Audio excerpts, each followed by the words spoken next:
Friends, my self कीर्ति और मैं आपकी वेबिनार की टीचर एक नए टॉपिक के साथ आपके यहाँ फिर से प्रस्तुत हो गई। चलिए आइए, मेरा आज का टॉपिक है manufacturing industries. First of all मैंने जितने भी वेबिनार्स के टॉपिक्स मैंने आपको बता दिया, तो उसमें मैंने सबसे पहला पॉइंट आपको यही बताया है कि जो भी मैं आपको पॉइंट पढ़ाऊँ या आप भी अपने से पढ़ रहे हो तो सबसे पहले पॉइंट को क्लियर करिए कि पॉइंट कहना क्या चाहता है। ओके, तो first of all we have to consult what is manufacturing industries. Industry तो आप लोग समझ रहे होंगे कि इंडस्ट्रीज मीन्स कारखाना जिसमें लोग बड़े बड़े चीज़ों के निर्माण करते हैं, बहुत हाईली में, बहुत ज़्यादा तरीके से। ठीक है, जैसे मान लीजिए जो हैंड से या हाथों से जो बनाते हैं वो बहुत कम बन पाता है। खुद आप समझ जाओ, दो हाथ है, दो हाथ से कितना काम हो पाएगा? बिल्कुल नहीं। बट मशीन क्या है? मल्टी हैंड्स, यानी ढेर सारे हाथ इकट्ठे सारा काम कर रहे हो। सोचो, जस्ट इमेजिन, समझ जाओ आप एक बिस्किट फैक्ट्री में चले जाओ और जो चीज़ आपको पसंद हो, जो बिस्किट आपको क्रीम वाले, चॉकलेटी हो गए, बिना चॉकलेटी हो गए, आप एक बार इंडस्ट्रीज में घुस जाओ या तो आप चॉकलेट वाले इंडस्ट्रीज में घुस जाओ और आप इमेजिन नहीं कर पाओगे बच्चों, जो हाथ से एक सामान बनता है, एक एक सामान टाइम लगता है, वो इंडस्ट्रीज एक बार में आपको करोड़ों सामान दे देगी। समझ जाओ, इंडस्ट्रीज ये काम करती है। जैसे आप मान लो कढ़ाई में, छोटी सी कढ़ाई में थोड़ा सब्जी बनता है, तो जो थोड़ा सब्जी है वो हैंडलूम यानी कि हाथों से बनाया गया। ठीक, जो बड़े पैमाने, जैसे आप शादी ब्याह में जाते होंगे ना, शादी वगैरह में कुछ फंक्शन अटेंड करने, तो उसमें लार्ज स्केल में कैसे बनता है? एक बड़ा सा भगोना ले लेते हैं सब, स्टार्ट उसी में बनाना स्टार्ट कर देते हैं, तभी ना आपको लार्ज स्केल में ढेर सारा ठूसने को मिल जाता है। हाँ बच्चों, ठूसना आई मीन खाना। ओके, नए नए वर्ड्स तो आप हर लैंग्वेज में सीखें। तो मैन्युफैक्चरिंग इंडस्ट्रीज यानी कि इंडस्ट्रीज में किस तरह से मैन्युफैक्चर किया जाता है, किस तरह से किसी वर्ड या किसी चीज को प्रोड्यूस किया जाता हो इन अ हाईली लेवल। ओके, सबसे पहले मैन्युफैक्चरिंग इंडस्ट्रीज आपको मैंने बता दिया कि इंडस्ट्रीज में मैन्युफैक्चर यानी कि छोटे से छोटे सामान को उसको बड़े चीज में बनाना। ठीक है, जैसे एक वुल है, ठीक है, एक धागा है, एक धागा से हम लोग क्या बोलते हैं? स्वेटर बना लेते हैं, ड्रेसेस बना लेते हैं, है ना। एक प्लास्टिक से हम बॉटल बना लेते हैं, एक प्लास्टिक का हम लोग चेयर बना लेते हैं, एक प्लास्टिक का टेबल बना लेते हैं। डिपेंड्स ऑन यू कि आप क्या बनाते हो। ठीक है, तो सबसे पहले इसमें दिया है production of goods in large quantity after processing from raw materials to more valuable product is called manufacturing. Okay, क्या मैं बोली आपको समझ में आया? बिल्कुल नहीं आया होगा। चलिए आइए हम समझाते हैं। जो प्रोडक्शन गुड्स, यहाँ पे गुड्स मीन्स अच्छा नहीं होता है, यहाँ पे गुड्स मीन्स होता है सामान। जो सामान लार्ज क्वांटिटीज में, ठीक है, एक बार में नहीं, लार्ज क्वांटिटीज में प्रोसेस किया गया हो, बनाया गया हो, रॉ मटेरियल्स यानी रॉ मीन्स कच्चा मटेरियल्स, मोर वैल्यूएबल प्रोडक्ट, जो अच्छा बनाना उसका, है ना। जैसे अब मैं बता रही हूँ, आपको सिर्फ मैगी मिल रहा हो, ठीक है, मैगी से आप क्या करते हो? उसको और प्रोड्यूस करते हो, उसको मैगी को ढेर सारा पैकेट डालते हो, उसका आलू डालते हो उसमें, फिर वेजिटेबल्स अपने हिसाब से डालते हो। ठीक है, तो आप उसको क्या करते हो? मिला के बनाते हो, तो मैगी और बन जाता है ना। जैसे सब्जी होता है, सब्जी एक अलग अलग होता है, अलग अलग प्रकार का होता है। सारे सब्जी क्या करते हो? मिक्सअप करके बना देते हो, उसे हम क्या कहते हैं? सांभर। जी हाँ, तो एक तरह से समझ जाइए, जो इंडस्ट्री है वो आपका सांभर है। अब आप ये मत कहिएगा कि इंडस्ट्री मतलब सांभर होता है, बिल्कुल नहीं। मैन्युफैक्चरिंग जिसकी क्वांटिटीज हो वो लार्ज नंबर, एक मिनट में लार्ज क्वांटिटीज बनाते हैं। ठीक है बच्चों, समझ में आया? नहीं आया? फिर से समझाते हैं। मैन्युफैक्चरिंग एक ऐसा लार्ज क्वांटिटी में, मैंने जैसे आपको पहले ही बताया, जैसे एक आप खीरा लोगे तो एक खीरा में सलाद अच्छे से नहीं हो पाएगा, क्योंकि लार्ज, अगर मान लो आपके घर बाराती आ गए तो बाराती को एक खीरा में आप खिला दोगे सलाद में? बिल्कुल नहीं। तो large quantity of cucumber means खीरा, तो आप खीरा इतना लोगे जितना आपके घर पे गेस्ट आए हो या बाराती आए हो, है ना, उसी हिसाब से लोगे, तो उसको लार्ज क्वांटिटी ऑफ, देखिए लार्ज क्वांटिटी यानी बहुत बड़े पैमाने पे। ठीक है, large quantity after processing raw materials यानी कि कच्चा माल। जैसे आप सरसों के दाने देखे होंगे, मस्टर्ड ऑयल, है ना, मस्टर्ड सीड देखे होंगे, आगे छोटे छोटे दाने होते हैं, है ना, उस दाने से क्या क्या चीज बनता है? तेल बनता है ना। सरसों का तेल जो आप सब्जी में डालते हो, जो आप बालों में लगाते हो, बहुत कम लोग होंगे जो लगाते हो, बट जो विलेजेस होते हैं ना, जो विलेज में अभी भी रहते हैं, वो भी सरसों का तेल लगाते हैं। सरसों का तेल बहुत बेनिफिट्स होता है। हाँ, बट ये रहना चाहिए कि वो नेचुरली हो, अब ये नहीं कि केमिकली मिला हो। ठीक है, चलिए मैं टॉपिक से भटक रही हूँ। तो raw material to more valuable product, more उसकी वैल्यूएबल, है ना। जैसे मान लीजिए आप सरसों के बीज हो गए, तो सरसों के बीज आप तड़का लगाने के लिए यूज कर सकते हो, है ना। रॉ में जैसे मान लीजिए आपका आम आएगा, है ना, आम का अचार बनता है और गाजर का बनता है, मूली का बनता है, तो ये सब क्या करते हैं, सब आम को रखे रहते हैं या ये सब चीज़ों को रखे रहते हैं, उसके बाद में उसका अचार बना के लॉन्ग लिव, लंबा चले। तो आम तो एक आम नाम हो गया, लेकिन अब उसका प्रोडक्ट बन रहा है तो वो क्या बन गया, वो अचार, पिकल, है ना। तो ये जो इंडस्ट्रीज है वो उसका एक नया नाम दे देता है, नया इंडस्ट्रीज, नया नाम, फेम, है ना। जैसे मैंने आपको पहले ही बता दिए थे, थ्रेड से क्या करते हैं, सब एक ड्रेस बना देते हैं, एक कपड़ा बना देते हैं। जैसे मान लीजिए आपका कहीं कपड़ा फटा रहता है, उसको सिल देते हैं, तो क्या करता है, ज्वाइन कर देता है ना, तो उसका नया नाम दे देता है कि ड्रेसेस होते हैं, सूट होता है। वरना आप सिर्फ एक कपड़ा लेने जाओ तो क्या वो किसी का नाम देता है कि सूट है, कि स्कर्ट है, कि टॉप है, नहीं ना। तो वो बनता है, वो जो बनता है वो कहाँ बनता है, इंडस्ट्रीज, ओके, कारखाना जिसे हम हिंदी में कहते हैं। तो किसी भी चीज को उसका एक नया फेम देना, नया नाम देना, ठीक है, वैल्यूएबल, उसको वैल्यू बढ़ाना, product is called manufacturing. Manufacturing हम उसी को कहते हैं। तो मैन्युफैक्चरिंग आपको समझ में आ गया, नया नाम, नया फेम के साथ एक नया डिस्कवरी करना एक तरह से किसी भी थिंग्स का, तो उसको हम मैन्युफैक्चरिंग इंडस्ट्रीज कहते हैं, ठीक है। इंडस्ट्रीज आप जहां वो बनता है, और मैन्युफैक्चरर्स को नया नाम दे देना, ओके। जैसे मान लीजिए आप जब तक जन्म लेते हैं तो आपका नाम नहीं रहता, आपको नाम जब दिया जाता है तो आपको क्लास में आपके नाम से जाना जाता है ना। उसके बाद धीरे धीरे आपका काम से जाना जाता है, कि आप आपके नाम से आपका काम जाना जाता है कि आप कितने काम वाले हो, है ना, कितना आपकी क्वालिटीज एंड डिस क्वालिटीज है, ये सब चीजें। तो अभी इंडस्ट्रीज पे है, आप पे नहीं। इंडस्ट्रीज पे एक और मेन पॉइंट्स है जो बहुत बड़ा इकोनॉमिक ग्रोथ करता है। अब आप सोचेंगे इकोनॉमिक कैसे ग्रोथ करता है, बिल्कुल करता है। जैसे मान लीजिए एक इंडस्ट्री ढेरों ड्रेसेस बनाती है, ठीक है, वो ड्रेसेस जितने भी इंडियंस लोग हैं उनको बहुत पसंद आता है, ठीक। एक विदेशी आके उस ड्रेस को देख लेता है तो उसको भी वो ड्रेस पसंद आता है, तो वो क्या काम करेगा, अपने देश में जाएगा, इंटरनेशनल होके अपने देश में जाएगा, उसका कहेगा कि मैंने वहाँ इस तरह के ड्रेसेस देखे। तो वो जो इंटरनेशनल वाले रहेंगे वो इंडिया में आएंगे और हमसे कहेंगे कि हमारे ड्रेस हमारे देश को बहुत पसंद आए, तो मैं इसको खरीदना चाहता हूँ, ठीक। तो ये क्या हो गया, इकोनॉमिक ग्रोथ हो रहा है, यानी कि वो ड्रेसेस का डिमांड अब इंटरनेशनली भी हो रहा है, तो इसमें क्या हो गया, आपका इकोनॉमिक ग्रोथ हो गया, बिल्कुल हो गया।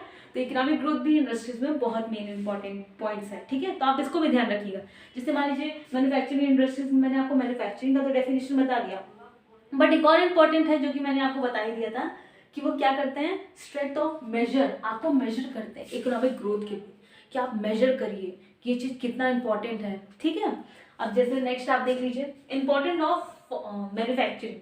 अब मैन्युफैक्चरिंग के लिए क्या क्या चीज़ इंपॉर्टेंट होता है। So first of all, export of manufacture good brings foreign exchange. जैसे कि मैंने आपको पहले ही बता दिया कि क्या करते हैं, एक्सपोर्ट मीन्स आयात निर्यात होता नहीं है, यानी कि एक देश से दूसरे देश को कुछ चीजें, कुछ सामान जाते हो, एक देश से दूसरे देश को ट्रांसफर होना, जैसे आपका ट्रांसफर होता है ना, स्कूल टू स्कूल ट्रांसफर होता है, घर से आप ट्रांसफर होते हो, ऑफिस से आप ट्रांसफर होते हो, एक सीट से दूसरी सीट के बीच आप हटते हो, एक सीट से दूसरी जगह आप चले जाते हो, तो उसे हम ट्रांसफर कहते हैं। तो एक्सपोर्ट भी एक तरह से ट्रांसफर है, किस चीज का, मैन्युफैक्चर किसे कहते हैं हम, थिंग्स, यानी सामान किसको इस लैंग्वेज में हम कहते हैं गुड्स, ठीक है। गुड्स यानी आपका मटेरियल, आपका सामान, थिंग्स। तो export of manufacture good brings foreign exchange. Foreign exchange में इंटरनेशनली वो आपको कहाँ जाना है, फॉरेन में, यानी इंटरनेशनली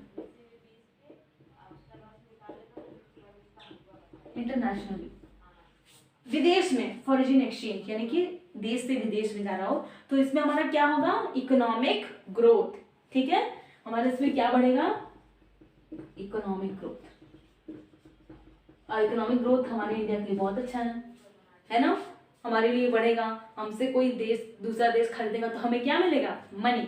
तो मनी हमारे लिए जरूरत है कि नहीं है, बिल्कुल है। मनी के लिए ही आप काम करते हैं, मनी के लिए हमें काम करते हैं, लेकिन हम काम करते हैं आपको और अच्छे से समझाना, ताकि आप स्कूल में जाएं और उस लेवल का आप आराम से लिख सके। तब आप आके कहेंगे कि मैंने कहाँ सीखा, गुरु शिष्य वेबिनार में सीखा, ओके। नेक्स्ट है आपका transforming raw material into wide variety. जैसे देखिए मैंने आपको इसमें बताया था, जो कच्चा सामान यानी एक अकेला, एक बंडल में आप एक लकड़ी अलग कर दो तो वो एक अलग माने कहलाता है, लेकिन वो लकड़ी एक बंडल में आप कैचअप कर दो या उसे बांध दो तो आपको क्या होगा, बंडल्स, यानी कि वो एकजुट है, एकता में है ना। तो उसको कोई काट नहीं सकता, उसको कोई तोड़ नहीं सकता, लेकिन एक अकेला तो तोड़ देंगे, है ना। तो ये जो है आपका ट्रांसफॉर्मिंग रॉ मटेरियल, जो एक कच्चा सामान है उसको क्या करते हैं, वाइड वेराइटीज, उसकी वेराइटीज बना देते हैं। जैसे कि फर्स्ट ऑफ ऑल आपका थ्रेड से मैं बताती हूँ, धागे से ही बताती हूँ, एक वुल से बताती हूँ, एक स्वेटर का बताती हूँ। स्वेटर देखो आप कितने टाइप के होते हैं, एक बस घुसा लो पहन लो, है ना, एक होते हैं आप जैकेट टाइप पहन लो, है ना। तो आपकी टाइप्स हो गए, वेराइटीज। ड्रेसेस भी बहुत वेराइटीज के होते हैं, कुछ आपके क्रॉप टॉप हो गए, कुछ आपके फ्लोर वाले हो गए, फ्लर वगैरह। Furnished goods and high values, उसकी वैल्यूज क्या हो जाती है, बढ़ जाती है। जितना आप आजकल देखो ना, कितना जो ट्रेंड चला है आपका, जितना नया ड्रेसेस पहनो उतना आपको वैल्यूएबल, बहुत अच्छा आपको कहा जाएगा कि हाँ this is a high society, है ना। आप तो हालांकि आप बहुत जानकार हैं ही, तो उसकी वैल्यू क्या हो जाती है, उसकी वैल्यू और इंक्रीज लेवल पे पहुंच जाती है, ठीक है। तो उसकी वैल्यू क्या हो गई, जो लोअर थी, यानी कि एक सिर्फ स्कर्ट बेचते थे, वो स्कर्ट का वैल्यू क्या हो गया, थोड़ा सा उसमें डिजाइन डाल दिए, थोड़ा सा मोती डाल दिए, तो उसमें क्या हो गया, इसकी वैल्यू और क्या हो गई, फर्निश्ड, यानी कि उसको और अच्छे से डेकोरेट कर दिया गया और अच्छे से सजा दिए गए, तो उसकी वैल्यू क्या हो गई, इंक्रीज हो गई। और यही चीज मान लीजिए अगर फॉरेन में चली गई तो उसकी वैल्यू और इंक्रीज हो जाएगी। Because of that internationally peoples are like their varieties. Okay, ना समझ में आया बच्चा, प्लीज कमेंट करो। आप, मैंने आपको बेझिझक छोड़ दिया, आप फ्री हो एकदम, कमेंट करो। जितना हो सके आपको ना समझ में आया तो आप मुझसे पूछो, बिल्कुल आराम से। आपको नहीं समझ में आएगा, मैं आपको 10 बार समझाऊंगी, लेकिन आप मजाक मत करना मेरे साथ कि नहीं मैम मुझे आप बताते रहो। आपको भी समझना है, पढ़ने के लिए आपको दिमाग के साथ एकदम फोकस करना पड़ेगा, जो मैं आपको समझा रही हूँ उसको समझना पड़ेगा, ठीक है। तो आपको ना समझ में आए तो प्लीज कमेंट करो और आप मुझे बताओ कि मैम मुझे ये चीज में डाउट है, तो आप मुझे क्लियर कर दो, मैं उस पर फिर टॉपिक लेकर आपको बिल्कुल अच्छे से क्लियरेंस के साथ समझाऊंगी। ओके, तो यहाँ तक मैंने बता दिया कि आपको मैन्युफैक्चरिंग इंपॉर्टेंट है, ये सब चीज़ें एक तरह से ये दोनों बहुत इंपॉर्टेंट है। ओरिजिन में बता ही दिया, और उसकी वाइड वैरायटी, यानी कि वैरायटी उसके साथ देखा जाता है कि आप कितने वैरायटी में उसको बेच रहे हो, कितने वैरायटीज का आप उसको बना सकते हो। जैसे आप बिस्किट की देख लो, बिस्किट की वैरायटीज होते हैं ना, एक चॉकलेट वाले होते हैं, एक बिना चॉकलेट वाले होते हैं, एक में स्माइली बन जाता है तो उसकी वैरायटी अलग हो गई, है ना। चॉकलेट्स में आप देख लो, नेस्ले का अलग होता है, गुड डे, सॉरी ये तो मैंने बिस्किट बता दिया। चॉकलेट्स में आपके नेस्ले हो गए, और मैंगो हो गए, कच्चा मैंगो, पक्का मैंगो, और उसमें पता नहीं क्या क्या चूना पत्थर, पल्स टॉफी जिसमें आप कहते हैं, अंदर पता नहीं कैसे पाउडर टाइप डाल देते हैं। तो एक अलग अलग वेराइटीज हो गए ना। तो ये वेराइटीज कहाँ प्रोड्यूस होते हैं, इंडस्ट्रीज में, ठीक। और उसी जो वेराइटीज होते हैं उसे हम मैन्युफैक्चरिंग कहते हैं, ठीक। इंपॉर्टेंट मैंने आपको बता दिया। अब मैंने आपको नेक्स्ट बताना है कि जैसे मैंने आपको मैन्युफैक्चरिंग बता दिया, इंपॉर्टेंट बता दिया, अब नेक्स्ट है आपका एक्सपोर्ट। मैंने आपको बता दिया इंडस्ट्रियल लोकेशन। इंडस्ट्रियल लोकेशन में जैसे मान लीजिए लोकेशन वाइड वेराइटीज हो गए, जैसे मान लीजिए आप किस तरह से किस जगह पे कितना एक्सपोर्ट कर रहे हो, कितना इंपोर्ट कर रहे हो, कितना उसको फ्लरिश कर रहे हो, है ना, कितना आप उसको डिफाइन कर रहे हो, कितना मार्केट में उसका वैल्यू उसका इंक्रीज कर रहे हो, इंडस्ट्री भी बेस करता है। जैसे मान लीजिए कोई इंडस्ट्री स्मॉल लेवल का चीज ग्रो कर रहा है, स्मॉल लेवल, जैसे मान लीजिए वो सिर्फ एक शॉर्ट टॉप से प्रोड्यूस कर रहा है आम इंसान के लिए, तो उसकी वैल्यू क्या हो गई, थोड़ी लोअर हो गई ना। बट वो नेक्स्ट इंडस्ट्री स्कर्ट के साथ टॉप भी कर रहा हो तो उसकी वैल्यू क्या हो गई, ऑटोमेटिक इंक्रीज हो गई। तो मार्केट उसको पूछेगा, क्योंकि वो क्या करेगा, नए नए वैरायटीज का बनाएगा ड्रेसेस, है ना। तो उसको क्या हो गई, इसकी वैल्यू इंक्रीज हो गई ऑटोमेटिक। तो मार्केट में किसको पूछा जाएगा, सेकेंड वाला इंडस्ट्री। तो इंडस्ट्री में भी मार्केट होता है, इंडस्ट्री में भी सब लोग स्टार्ट कर देते हैं बच्चा, कि कैसे हम अवेलेबिलिटी करें, कैसे हम कैपिटल ऑफ गुड्स को स्टार्टअप करें। अब नेक्स्ट आपका आता है, हालांकि इसमें बहुत टॉपिक है बट जो इंपॉर्टेंट है वही मैं बस आपको बता रही हूँ, बाकी आपको उसको फुल डिटेल में और फुल पॉइंट्स के साथ आपको चाहिए तो आप प्लीज मुझे बता ही दिया मैंने कि आप मुझे कमेंट करके बताओ। तो नेक्स्ट स्टेज में मैंने लिखा नहीं है बट आपको मैं बता दूं, agro based industries. Agro based industries उसे कहते हैं जो एग्रीकल्चरली बेस्ड हो, यानी कि खेती से बेस्ड हो, है ना। खेती से, अब ये मैं नहीं कह रही हूँ कि सिर्फ खेती से ही बेस्ड हो। जैसे मान लीजिए कुछ कुछ ऐसी चीजें होती हैं जो खेती के लिए मशीनरी का भी काम करती है ना, उसमें मशीन लगता है ना, बिल्कुल सही, मशीनरी में उसको भी काम होता है। जैसे मान लीजिए एक आम इंसान जो खेती कर रहा हो, सिर्फ एक अकेला इंसान हल लेके स्टार्ट हो गया हो, तो क्या वो एक दिन में पूरा खेती कर पाएगा वाइड वैरायटी? बिल्कुल नहीं कर पाएगा, उसको बहुत टाइम लगेगा। बट एक तो मशीन उसके साथ आ जाए, ट्रैक्टर आ जाए या कुछ हाईली इक्विपमेंट्स आ जाए जो आराम से पूरा खेती कर सके वाइड वैरायटीज में, तो उसको क्या होगा, जो टाइम वो एक दिन में बस एक लाइन ही बस खेत जो पाता है, तो वो एक दिन में पूरा खेत आराम से सीड वगैरह डाल डूल के पानी वानी डाल के एकदम अच्छे से एक दिन में उसका हो जाए, है ना। तो इसमें क्या हुआ, लेवल कुछ इंक्रीज हुआ, एक अकेला इंसान बिना मशीनरी के और एक अकेला इंसान मशीनरी के भी, हुआ ना, हुआ कि नहीं हुआ, बिल्कुल सही। हाँ मैं समझ गई कि आपको समझ में आ रहा है, बट ये बात है कि आपको ये चीज़ समझना है कि किस तरह से वो हाईली इक्विपमेंट्स के साथ कितना लार्ज वेराइटीज में वो करता है। नेक्स्ट है आपका, जैसे मान लीजिए टेक्सटाइल्स, मैंने आपको बता दिया, कॉटन टेक्सटाइल्स आपको बता दिया, बताऊंगी आपको नेक्स्ट टॉपिक में। तो मैंने आपको इंपॉर्टेंस बता दिया मैन्युफैक्चरिंग के। अब आपका नेक्स्ट टॉपिक है problem that cotton industries facing nowadays. आप कोई भी इंडस्ट्री ले सकते हो, मैंने सिर्फ कॉटन लिखा है आपको, मैं आपको कोई भी इंडस्ट्रीज आपको बिल्कुल क्लियरेंस के साथ समझाऊंगी। तो कॉटन के साथ नहीं, ये हर इंडस्ट्रीज के साथ होता है, बिल्कुल। हाँ, इंडस्ट्री जैसे मान लीजिए आप पोल्यूशन ये सब सुना होगा ना कि कितना हम लोग को कुछ हार्मफुल भी करता है, कुछ इफेक्ट करता है ना। तो इस तरह इंडस्ट्रीज को भी आजकल के दिन जो प्रॉब्लम्स फेस करते हैं उसके बारे में पढ़ते हैं। तो इरेगुलर सप्लाई ऑफ इलेक्ट्रिसिटी, उन्हें जितना उनको सप्लाई मिलनी चाहिए उतना नहीं मिल पाता है। किस चीज़ का सप्लाई, इलेक्ट्रिसिटी का, है कि नहीं। कहीं देखो, जब मेन चीज़ आपका सीरियल में आने वाला था या कार्टून में आने वाला था तब तो लाइट गया, तो आपको कैसा लगता है। हाँ बच्चों, आपके दिमाग में यही आ रहा होगा, अरे मैम मेरे पास तो इन्वर्टर है। जिसके पास नहीं होता होगा उसके बारे में सोचिए, वो क्या करता होगा, सोचेगा अब तो इसका रिपीट टेलीकास्ट भी नहीं आता, मैं कैसे देखूं, है ना। तो इलेक्ट्रिसिटी यहाँ पे जो सप्लाई है वो इरेगुलर है, I mean time to time नहीं आता है, कभी आ जाएगा। सब जैसे वीडियो गेम नहीं खेलते हैं, टिप टिप टिप टिप करते रहते हैं, जाता जाता रहता है, उसी तरह इलेक्ट्रिसिटी वाले भी गेम खेलते हैं इन लोगों के साथ। तो इरेगुलर यानी कि टाइम टू टाइम नहीं आता है। ओल्ड एंड आउटडेटेड मशीनरीज, मैंने आपको इसका बारे में आप अच्छे से डिफाइन कर ही दिया आपको कि किस तरह से ओल्ड मशीनरी उनको एक अवेलेबल कराया जाता है, जिस वजह से वो उतना अच्छे से खेती नहीं कर पाते। जैसे हैंडलूम में आप जानते हो ना, हैंडलूम किसे कहते हैं, जो हाथों से खुद से बनाया गया हो और उसमें टाइम आपको ऑटोमेटिक लगना ही लगना है, क्योंकि आप मशीन तो हो नहीं, आपका तो हाथ है ना, तो हाथ से तो आप एक ही बार सिल सकते हो। ऐसा तो है नहीं कि ढेर सारा इकट्ठे सिलना स्टार्ट कर दो, नहीं, बिल्कुल नहीं।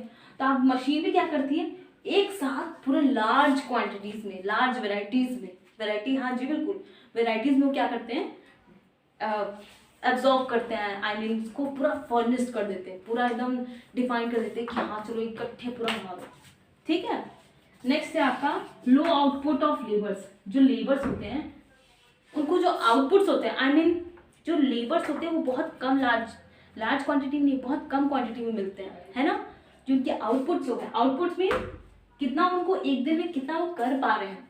तो एक अकेला इंसान कुछ कर पाएगा, बिल्कुल नहीं, बहुत कम टाइम उसको लगेगा, है ना। मशीन रहेगा तो उसको कम टाइम में बन जाएगा, बट एक अकेला इंसान क्या पूरे लार्ज वेराइटीज के इकट्ठे फ्लरिश कर पाएगा, इकट्ठे ग्रो कर पाएगा, इकट्ठे हर चीज इंडस्ट्रीज में काम कर पाएगा, बिल्कुल नहीं कर पाएगा, उसको टाइम लगेगा, है ना। तो यही चीज है लो आउटपुट, यानी कि जो उसका आउटकम है, जितना वो बना दे रहा है एक दिन में, वो लेवल्स की क्या हो जाएगी, कम हो जाएगी। यानी एक दिन में सिर्फ वो 10 स्वेटर बना पा रहा है हाथों से, अगर सिर्फ उसी में लगा रहा तो।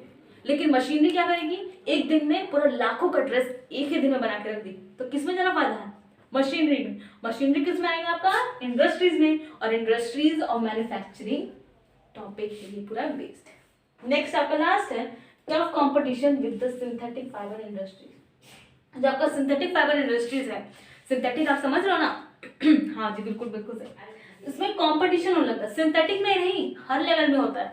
आप ड्रेस में देख लो, फूड में देख लो, डेयरी में देख लो, डेयरी में जैसे पनीर, दूध, दही का प्रोडक्ट, दही में जैसे छाछ वगैरह, मट्ठा, ये सब होता नहीं है, तो ये सब में भी सब कंपटीशन स्टार्ट कर देते हैं, हर चीज में कंपटीशन होने लगता है। अब कंपटीशन तो आपके पढ़ाई में भी होता है। अब जैसे मान लीजिए आपके लेवल का कोई बच्चा यही गुरु शिष्य वेबिनार देख रहा हो और वो आपसे ज्यादा सीख ले और आप कम लेवल में रहे, तो आप बताइए कंपटीशन हुआ कि नहीं हुआ।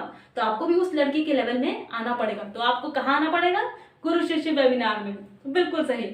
अगर आपको क्लियरेंस ना हो तो उस बच्चे से पहले आप मुझे कांटेक्ट करो, ठीक है। किस चीज में कांटेक्ट करना है, कंपटीशन लेवल में। कंपटीशन किस चीज का होना चाहिए, पढ़ाई का, और पढ़ाई किससे होगा, मुझसे, मैं आपको करवाऊंगी पढ़ाई, बिल्कुल जी हाँ। आप यही सोचेंगे ना कि मैम कैसे पढ़ाएंगी, बिल्कुल। आप मुझे कमेंट करो, आप मुझे मैसेज करो कि मैम मुझे ये चीज समझ में नहीं आ रहा, आप मुझे मेरे दोस्त से पहले मुझे बताओ, मैं आपको बिल्कुल बता दूंगी, उस दोस्त को भी बता दूंगी और आपको भी बता दूंगी। लेकिन आपका IQ कैसे बढ़ेगा? इसको समझ के, इसको समझने के लिए आप कहाँ आ पाएंगे? मेरे पास। मेरे पास नहीं, गुरु शिष्य वेबिनार में आएंगे। उसके बाद सारे टीचर आपके लिए अवेलेबल हैं। सब टीचर आपको एक से बढ़कर एक टॉपिक्स देंगे और आपको अच्छे से समझाएंगे, है कि नहीं? आप बिल्कुल विजिट करिए इस पे, फीडबैक जरूर दीजिएगा @gurushishywebinar.com पे। See you again, hope you like the session. Okay, bye.